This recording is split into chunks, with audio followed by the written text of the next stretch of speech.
చాలామంది ఎలా ఉన్నారు? చాలామంది అమెరికాకి ఫ్రీక్వెంట్‌గా ట్రావెల్ చేస్తా ఉంటారు గదా! వాళ్ళకేమనిపిస్తదంటే, మనకు తెలుసులే మనకి లగేజ్‌లో ఏం తీసుకురావాలి, ఏం తీసుకురాకూడదు అని చెప్పేసి. కానీ చాలామంది చేసే చిన్న మిస్టేకు వాళ్ళ వీసానే క్యాన్సెల్ చేసే పరిస్థితి తీసుకొస్తుందనమాట. సోషల్ మీడియాలో సర్క్యులేట్ అవుతుంది గదా! ఒక ఇన్సిడెంట్. ఒక ఫ్యామిలీ న్యూయార్క్ ఎయిర్‌పోర్ట్‌కొచ్చారంట. వాళ్ళు ఇంతకు ముందు గూడా 3, 4 టైమ్స్ వచ్చారంట. వాళ్ళు టూరిస్ట్ వీసా మీద వచ్చారు. వాళ్ళకేందంటే ఈ ఎయిర్‌పోర్ట్‌లో మొత్తము నార్మల్ ఇమిగ్రేషన్ ప్రాసెస్ అంతా అయిపోయింది. ఫైనల్‌గా ఏందంటే సీబీపీ వాళ్ళు వాళ్ళ బ్యాగేజ్‌ని చెక్ చేశారు. వాళ్ళ బ్యాగేజ్‌లో ఈ డ్రగ్సు, డేంజరస్ ఐటెమ్స్ లాంటివి ఏం లేవు. గ్రోసరీస్ ఉన్నాయి. గ్రోసరీస్‌తో పాటు యుటెన్షియల్స్ అనమాట. అంటే వంట పాత్రలు చాలా సామాన్లు కనిపించాయంట. మనం చాలా వరకు ఏమనుకుంటామంటే ఇక్కడ కాస్ట్ ఎక్కువుంటాయి, డాలర్‌లో ఉంటాయని చెప్పేసి మనకి ఏం అవసరమో, ఏం అవసరం లేదో తెలిసి కూడా ఏం చేస్తామంటే ఎట్లా లగేజ్ ఉంది కదా అని చెప్పేసి మనం అన్నీ పెట్టేసుకుంటాం దాంట్లో. ఇక్కడ మెయిన్ గుర్తుపెట్టుకోవాల్సిందేంటంటే, మనం ఇండియా నుంచి వచ్చేటప్పుడు food items, seeds, fruits, vegetables కొన్ని మీట్ ప్రొడక్ట్స్ కూడా తెస్తారనమాట. దాంతో పాటు అగ్రికల్చర్ ప్రొడక్ట్స్ కూడా తెస్తారు. మనం ఏం తెస్తున్నాం అనేది కంపల్సరీ డిక్లేర్ చేయాలనమాట అక్కడ. ఇందులో మనకేమనిపిస్తదంటే అన్నీ అలౌడే అనిపిస్తది. మనకు తెలుసు ముందరే కనుక్కొని బ్యాగేజ్ రెడీ చేసుకుంటామనమాట. మనకేమొస్తది కొన్ని అలౌడ్ అనిపించినా కూడా కొన్ని ప్రొహిబిటెడ్ కావచ్చు, కొన్ని రిస్ట్రిక్టెడ్ కావచ్చు. ఫైనల్ డెసిషన్ మాత్రం సీబీపీ అగ్రికల్చర్ ఆఫీసర్‌దే. దీంతో ఆఫీసర్స్‌కైతే డౌటొచ్చినట్టుంది. డౌటొచ్చిందంటే ఇమిగ్రేషన్ ప్రాసెస్ యాజ్ యూజువల్ జరిగిపోయింది. కానీ సీబీపీ ఆఫీస్‌కి డౌటొచ్చి వాళ్ళ బ్యాగేజ్‌ని చెక్ చేసిన తర్వాత వాళ్ళ బ్యాగేజ్‌లో కొంచెం ఈ యుటెన్షిల్స్ అని డౌట్స్ అడిగారు గదా! వాళ్ళకొచ్చిన చెప్పిన ఆన్సర్స్‌కి ఏందంటే రిలేటివ్స్ కోసం తెచ్చామని జెప్పేసి కొంచెం ఆన్సర్స్‌లో వాళ్ళకి కాంట్రడిక్షన్ కనిపించి డౌటొచ్చింది. కానీ ఇక్కడ మనందరం ఒకటి క్లియర్‌గా తెలుసుకోవాలి. ఓన్లీ యుటెన్షిల్స్ తీసుకొచ్చినంత మాత్రాన వీసా క్యాన్సిలేషన్ జేసి మళ్ళీ రిటర్న్ పంపించారని చెప్పలేను. ఎందుకంటే baggage, undeclared food items, previous travel history ఉంటది గదా! అది, stay details, return plans and CPP వాళ్ళు ఏదైతే క్వెషన్స్ అడుగుతారు కదా! క్వెషన్స్‌కి వాళ్ళిచ్చిన ఆన్సర్స్ ఇవన్నీ కలిపి సీపీపీ వాళ్ళు డెసిషన్ తీసుకోవచ్చనమాట. సో, నాకనిపించిందేంటంటే వాళ్ళు మెయిన్ చెప్పిన ఆన్సర్స్‌ని బట్టే సీపీపీ వాళ్ళు డెసిషన్ తీసుకున్నారు అని చెప్పేసి. కాసేపేంటంటే మా రిలేటివ్స్ కోసం తీసుకొచ్చామని జెప్పారు. కాసేపు మాత్రము అసలు మా రిలేటివ్స్ కూడా తీసుకెళ్లారు. గతంలో మేము ట్రావెల్ చేసినప్పుడు కూడా మేము తీసుకొచ్చాము. అందరూ ఇదే చేస్తున్నారు అని చెప్పేసి ఎక్స్‌ప్లెయిన్ చేసినట్టున్నారు. సో, మెయిన్ ఏంటంటే అసలు యూఎస్ ఎయిర్‌పోర్ట్‌లో అసలు వాలిడ్ ఎక్స్‌ప్లనేషన్ కాదది.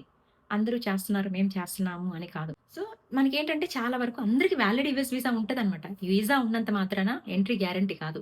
చాలా మంది పోర్ట్ ఆఫ్ ఎంట్రీకి ఎందుకు భయపడతారో తెలుసా? పోర్ట్ ఆఫ్ ఎంట్రీ ఎందుకు భయం అంటే final admission decision CBP officer తీసుకుంటాడు. తనకు కానీ ఈ మనం ఇచ్చిన ఎక్స్‌ప్లనేషన్ గాని, మనం ఇచ్చిన ఆన్సర్స్ కానీ వాలిడ్ అనిపిచ్చి ఓకే అనిపిస్తేనే మనకి ఎంట్రీ ఉంటది.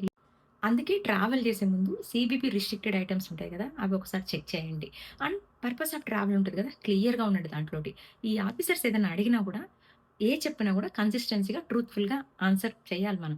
కాసేపు ఇది చెప్పి, కాసేపు అది చెప్పామంటే వాళ్ళే కన్‌ఫ్యూజన్ అయిపోతారు. కన్‌ఫ్యూజ్‌కొచ్చింది అంటే గనుక డౌట్‌కెళ్ళిపోయినట్టే. At the same time food items ఏవైతే మనం తెస్తున్నామో అవన్నీ కంపల్సరీ డిక్లేర్ చేయాలి. హానెస్ట్‌గా డిక్లేర్ చేయాలి. విషయం చెప్పాలా? ఇండియాలో దొరికే ప్రతి ఐటెము కొన్నైతే ఇండియాలో దొరకకపోయినా ఇక్కడ దొరుకుతున్నాయి. అసలు ప్రతి పండగకి గాని, ప్రతి అకేషన్‌కి గాని దానికి తగ్గట్టుగానే అసలు మొత్తం దొరుకుతున్నాయి మనకి. సో, మనకి అంటే మన థింగ్స్ కోసము, కొన్ని వాటి కోసము మన ట్రావెల్ హిస్టరీని, మన వీసాని రిస్క్ చేయడం కరెక్ట్ కాదు గదా! మనం అలా చేసి ట్రావెల్ హిస్టరీలో ఏదైనా ప్రాబ్లమ్ ఫేస్ చేశామంటే గనక, ఇది మళ్ళీ నెక్స్ట్ ట్రావెల్ కూడా క్యారీ అవుతా ఉంటది. అంటే ట్రావెల్ హిస్టరీలో ఏమన్నా ఇష్యూస్ ఉన్నాయా? లేదా వాళ్ళంతా అక్కడ మెయింటైన్ చేసుకుంటారు. ఆ డాక్యుమెంట్ అనేది. వాళ్ళు ఖచ్చితంగా మన దగ్గర ఏదైనా ఇప్పుడు ప్రాబ్లమ్ ఉందంటే గనక, ఇది మళ్ళీ నెక్స్ట్ టైమ్ మనం ఎంత జాగ్రత్తగా ఉన్నా కూడా ఇది క్యారీ అవుతా ఉంటది. అందుకని చిన్న చిన్న ఈ థింగ్స్ గురించి ఫుడ్ ఐటెమ్స్ చాలా మంది లైక్ ఫ్రూట్స్, వెజిటబుల్స్ అవి కూడా తీసుకొస్తున్నారనమాట. తీసుకొచ్చినా పర్లేదు. బట్ కొన్ని సీబీపీ రిస్ట్రిక్టెడ్ ఐటెమ్స్ ఉంటాయి కదా! ఒకసారి అది చెక్ చేసి మీరేవైతే పర్టిక్యులర్‌గా ఫుడ్ ఐటెమ్స్ తెచ్చుకుంటారో అవి హానెస్ట్‌గా డిక్లేర్ చేస్తే సరిపోతది. వాళ్ళు ఒకవేళ అక్కడ ప్రొహిబిటెడ్ కొన్ని రిస్ట్రిక్టెడ్ కావచ్చు. మనకేమనిపిస్తదంటే ఇవన్నీ అలౌడే కదా! ఏముంది ఇందులో అనిపిస్తది. వాళ్ళకి అవి అలౌడ్ కాదు. అలాంటివి ఏవైనా ఉంటే గనుక మీరు ఒక్కసారి చెక్ చేసుకోండి ట్రావెల్ చేసే ముందు. చిన్న చిన్న విషయాలకి వీసా రిస్ట్రిక్ట్ చేసుకోలేము. At the same time travel హిస్టరీలో మనం ఎక్స్‌ట్రా మళ్ళీ ప్రాబ్లమ్స్ అన్ని తీసుకొచ్చుకోలేం గదా! సో, ఫైనల్‌గా CBP officer and applicable immigration custom rules సాధారణంగా ఎవ్రి కేస్‌ని ఇండివిడ్యువల్‌గా అసెస్ చేస్తారనమాట. ఫర్ ఎగ్జాంపుల్ మనకి అలౌడ్ అనిపిచ్చి కొన్ని ఐటెమ్స్ తీసుకొచ్చాము. అంటే డిక్లేర్డ్ ఐటెమ్స్ ప్రొహిబిటెడ్ అని తెలిసి మనం సరెండర్ చేయొచ్చు. అన్‌డిక్లేర్డ్ ప్రొహిబిటెడ్ అగ్రికల్చర్ ఐటెమ్స్ మాత్రం కొన్ని కన్ఫిస్కేషన్ అండ్ పెనాల్టీకి కారణం కావచ్చనమాట. సో, ఇండియా నుంచి అమెరికాకి ట్రావెల్ చేసే ముందు కొంచెం ఒకసారి అన్నీ చెక్ జేసుకోండి. ఎందుకంటే చిన్న చిన్న వాటి వల్ల మనం వీసాకి ప్రాబ్లమ్ రావద్దు కదా! అట్ ది సేమ్ టైమ్ మన ట్రావెల్ హిస్టరీలో గూడా ఏ ప్రాబ్లమ్ రావద్దు.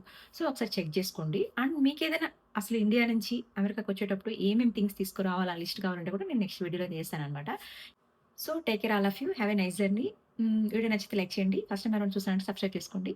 Thank you for watching. See you in next video. Bye by.